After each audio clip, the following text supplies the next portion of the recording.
Hello everyone, welcome to my channel Edu Express 1995। इस video में हम लोग क्या बात करेंगे कि जैसे कि बहुत सारे रिजल्ट्स अभी आए हैं। एसएससी सीजीएल मेंस का रिजल्ट आया है, ठीक है, और बीपीएससी का रिजल्ट भी आया है, और भी ऐसे बहुत सारे एग्जाम्स हैं जिसके रिजल्ट जो हैं वो आते रहते हैं। तो आज हम ये बात करेंगे कि क्या सच में बिना पढ़े सिलेक्शन हो जाता है या पढ़ना पड़ता है, या कैसे सिलेक्शन होता है।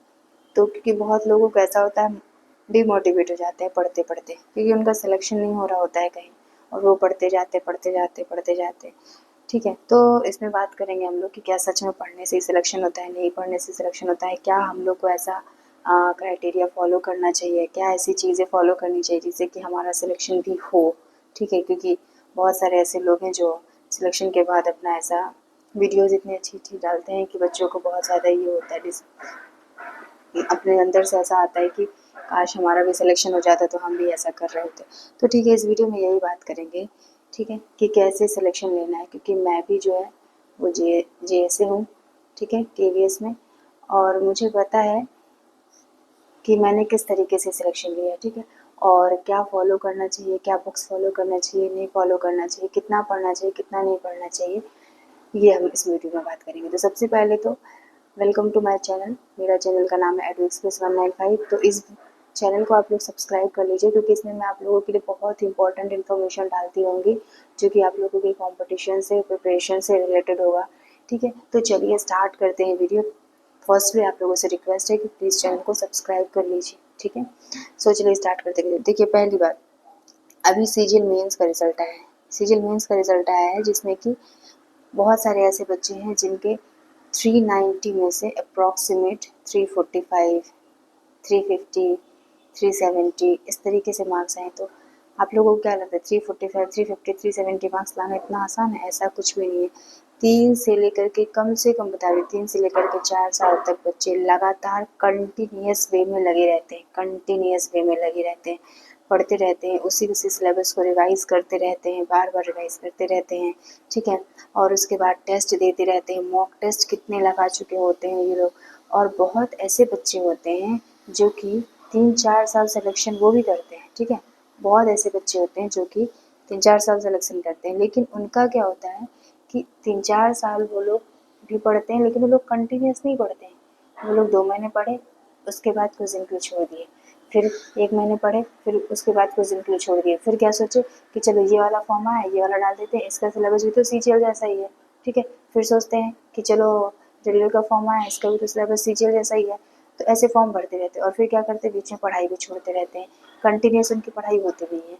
तो इस तरीके से कैसे सिलेक्शन होगा? अगर कंटिन्यूस पढ़ाई करते हैं आप, ठीक है, लगातार 2 साल भी अगर आप लोग लगातार पढ़ते हैं, तब तो सिलेक्शन सच में हो जाएगा और मार्क्स बहुत ही अच्छे आ जाएंगे, चाहे वो रेलवे हो, चाहे एसएससी हो, चाहे कोई भी एग्ज़ाम हो। जैसे कि अभी भी आया है, सुपरिटेंडेंट का आया हुआ है, इसमें भी बहुत लोग सोच रहे हैं कि अरे मैं तो एसएससी की तैयारी कर रहा हूँ या मैं रेलवे की तैयारी कर रहा हूँ, तो मैं कैसे इसमें सिलेक्शन लूँगा। ऐसा नहीं है। अगर आपने सुपरिटेंडेंट का फॉर्म भरा हुआ है, ठीक है, सुपरिटेंडेंट का आपने फॉर्म भरा हुआ है, और आप सीजीएल की तैयारी कर रहे हैं या रेलवे की तैयारी कर रहे हैं, तो सबसे पहली बात तो आप ये जान लीजिए कि रेलवे भी बहुत सारी चीज़ें पूछता है और सीजीएल भी बहुत सारी चीज़ें पूछता है। डिस्क्रिप्टिव की बात रही तो पहले एसएससी में भी डिस्क्रिप्टिव आते ही था, डिस्क्रिप्टिव अब हटा दिया गया, पहले डिस्क्रिप्टिव आता था एसएससी में भी। और जियोग्राफी और हिस्ट्री, ये सारी चीज़ें जो है अब ऐसे लेवल के पूछने लगे कि बच्चों की तैयारी भी उस लेवल की हो गई। अगर एक सीजीएल की तैयारी करने वाला बच्चा सुपरिटेंडेंट का एग्ज़ाम देता है, तो उसके चांसेस हैं कि हाँ, उसमें सुपरिटेंडेंट में भी उनके हो सकते हैं, क्योंकि वो लोग पढ़ते इतना डीप फिर नॉलेज लेने लगते, क्योंकि क्वेश्चंस इतना डीपली आजकल पूछने लगा है कि उन लोगों को पढ़ना पड़ रहा है, सीजीएल वालों को भी पढ़ना पड़ रहा है, ठीक है। तो मैंने जब जीएसए का सिलेक्शन लिया था, तो किस तरीके से मैंने क्या गलतियाँ की थी, जो मैं सारे फॉर्म भरती थी और पहले मेरा सिलेक्शन नहीं होता था, फिर अचानक से मैंने अपनी स्ट्रैटेजी चेंज की, अपने डिसीजंस चेंज किए, और फिर मैं सिलेक्शन ले ली। चलिए इसमें बात करते हैं। देखिए, मैंने अपनी तैयारी स्टार्ट की थी शायद 2020 में समथिंग, ठीक है, 2020 या 19 में स्टार्ट की थी, 19-20 के बीच में। तो मेरे साथ क्या हुआ, जब मैंने तैयारी स्टार्ट की 2019 में, उस टाइम पे मैंने कुछ यानी कि 3-4 महीने पढ़ा। उसके बाद क्या हुआ, कोरोना का आ गया। कोरोना आने के बाद मैंने फिर पढ़ाई छोड़ दी, क्योंकि घर जाना पड़ा, और उसके बाद मैंने पढ़ाई छोड़ दी। उसके बाद क्या हुआ, फिर देखी कि नहीं रेलवे एनटीपीसी का फॉर्म भरी हुई हूँ और एसएससी का भी आने वाला है, तो एक काम करती हूँ तैयारी कर लेती हूँ, बिना तैयारी के कैसे सिलेक्शन होगा। फिर मैंने क्या किया, शायद 2 मंथ पढ़ा होगा, 2 मंथ कंटिन्यूस पढ़ा होगा, फिर मैंने प्रीलिम्स दिया एनटीपीसी का, ठीक है। और फिर देखी कि अभी तो रिजल्ट आ नहीं रहा है, एनटीपीसी का रिजल्ट आ नहीं रहा है, पता नहीं कब होगा नहीं होगा पेपर। फिर मेरी शादी हो गई, शादी के बाद मेरा फिर प्रीलिम्स का रिजल्ट आया, तो मेरा सिलेक्शन हो गया। और फिर मैंने मेंस दिया, जब मैंने मेंस दिया तो मेंस में मेंस के पहले ही कुछ ऐसे मेरे साथ प्रॉब्लम्स हो गए थे जिसकी वजह से मैं पढ़ाई नहीं कर पाई थी, क्योंकि मेरे घर में एक पर्सन की डेथ हो गई थी और वो बहुत ही ज़्यादा करीबी पर्सन था, ठीक है। तो इस वजह से मैं पढ़ाई नहीं कर पाई थी, तो मेरी पढ़ाई छूट गई थी। फिर मैंने मेंस दिया तो मेंस में मेरा कुछ मार्क्स से ही, शायद 3 या 4 मार्क्स से, कुछ मार्क्स से ही रह गया था। मैंने इतना नोटिस नहीं किया क्योंकि उस टाइम में मैं बहुत ज़्यादा प्रेशर में थी, मेंस बस मैं देने चली गई थी, लेकिन तैयारी नहीं कर पाई थी। तो आप देख लीजिए कि फिर उसके बाद क्या हुआ, मैंने फॉर्म भरना छोड़ दिया। उसके बाद जब इसका जूनियर असिस्टेंट का केवीएस की वैकेंसी आई, जूनियर असिस्टेंट की जब वैकेंसी आई, उसके बाद मैंने फिर सोचा कि नहीं पढ़ाई करना चाहिए। तो 2 महीने, लगभग 2 महीने मुश्किल से मैंने पढ़ा होगा, हाँ, लेकिन उस 2 महीने में मैंने ऐसे पढ़ा था, बिल्कुल 14-14 घंटे बिल्कुल पढ़ती रहती थी, 12 घंटे 14 घंटे, ये तो था ही, इतना तो पढ़ना ही है। और उस टाइम मैं प्रेगनेंसी में थी, मैं प्रेग्नेंट थी, तो मैंने सोचा कि नहीं, अगर ऐसा होता है कि प्रेग्नेंट हूँ मैं और फिर डिलीवरी हो जाएगी, उसके बाद बेबी हो जाएगा, फिर पढ़ने का टाइम नहीं मिलेगा, कुछ नहीं होगा, तो इसलिए चलो पढ़ते हैं। तो मैंने उसी जो उसमें पढ़ना शुरू कर दिया और मैं लगातार 2 महीने पढ़ती रही। और फिर मैंने पेपर दिया, और पेपर, जब मैंने पेपर दिया तो उस टाइम पे मैं 9 मंथ की प्रेग्नेंट थी जब मैंने पेपर दिया था। 8.5 मंथ मेरे चल रहे थे, ठीक है। फिर भी मैं पेपर देने गई क्योंकि एक अंदर से जोश था कि नहीं, अगर अभी नहीं करती हूँ तो शायद फिर कुछ नहीं कर पाऊंगी। तो मैंने पेपर दिया, कंटिन्यूस पढ़ा 2 महीने। तो देखिए, अगर आप कंटिन्यूस पढ़ रहे हैं, कंटिन्यूस चीज़ों का रिवीजन हो रहा है, प्रॉपर वे में आप लोग सब कुछ कर रहे हैं, तो हर किसी का सिलेक्शन होगा, ये जाहिर सी बात है। आप लोगों को फ्रस्ट्रेट होने की ज़रूरत बिल्कुल भी नहीं है, क्योंकि सिलेक्शन इतना आसान नहीं है और सिलेक्शन इतना मुश्किल भी नहीं है कि आप लोग ले नहीं सकते। सिलेक्शन सब ले रहे हैं, आप भी ले सकते हैं, बस कंटिन्यूस वे में पढ़ते रहिए। और स्ट्रैटेजी ऐसे, देखिए मैंने क्या चेंज किया था, मेरी स्ट्रैटेजी पहले ये थी कि मैं सारे सब्जेक्ट को पहले कंप्लीट करती थी, और उसके बाद क्या सोचती थी, अच्छा पहले कंप्लीट हुआ तब तो मैं टेस्ट लगाऊंगी ना, ऐसे कैसे टेस्ट लगाऊँ, नहीं, टेस्ट आप लोगों को लगाना। आप लोग एक बार भी सिलेबस अगर कंप्लीट कर लिए हैं, नॉर्मल भी सिलेबस हो गया आप लोगों, तो टेस्ट लगाइए। टेस्ट क्या है, आपकी चीज़ों को इतना ज़्यादा स्ट्रॉन्ग करता है, इतना ज़्यादा पुख्ता करता है कि आप समझ भी नहीं सकते हैं कि मैंने कब इतना प्रिपरेशन कर लिया।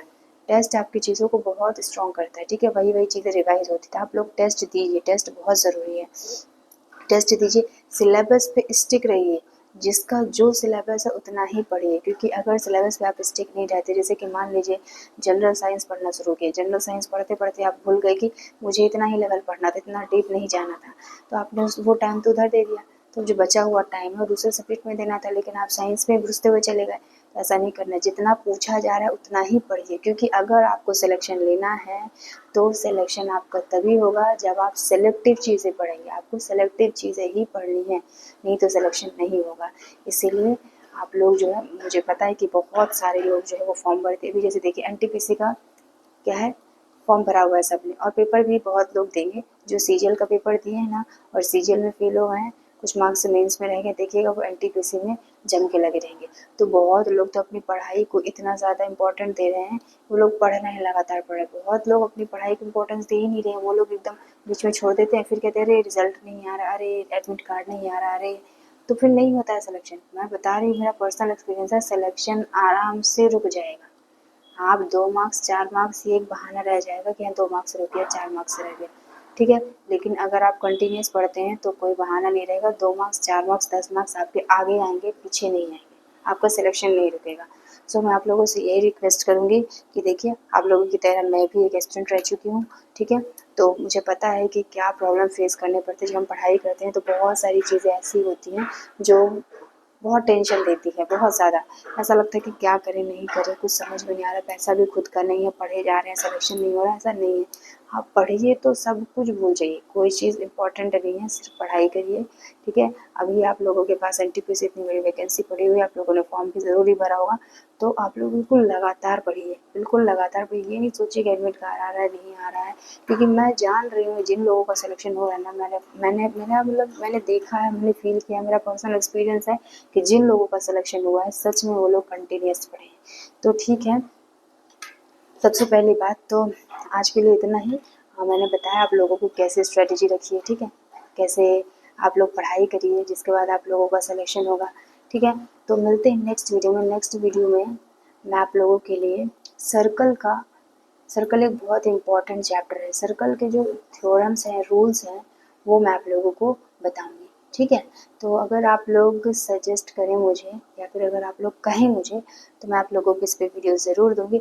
और पर मेरा इस वीडियो के तहत एक मेन मोटिवेशन ये था कि मैं बच्चे लोगों को ये बता सकूं, बच्चों को ये बता सकूं कि आप लोग मोटिवेटेड रहिए। मोटिवेटेड नहीं रहेंगे तो आप पढ़ाई नहीं कर पाएंगे। आप लोग मोटिवेटेड रहिए, सिलेक्शन सबका होगा। क्योंकि मैं बहुत सी वीडियोज़ में ऐसे लोगों के कमेंट्स देखती हूँ कि सर मेरा सिलेक्शन नहीं हो रहा, मैं 3 साल से पढ़ रहा हूँ, मैं 4 साल से पढ़ रहा हूँ। अरे आप 3 साल 4 साल मत काउंट करिए, क्योंकि 3 साल 4 साल अगर आप काउंट कर रहे हैं तो डेफिनेटली है, डैम श्योर है कि अगर आप 10 घंटे 8 घंटे 6 घंटे अगर पढ़ रहे हैं लगातार, तो फिर आप तो सिलेक्शन ले लेंगे।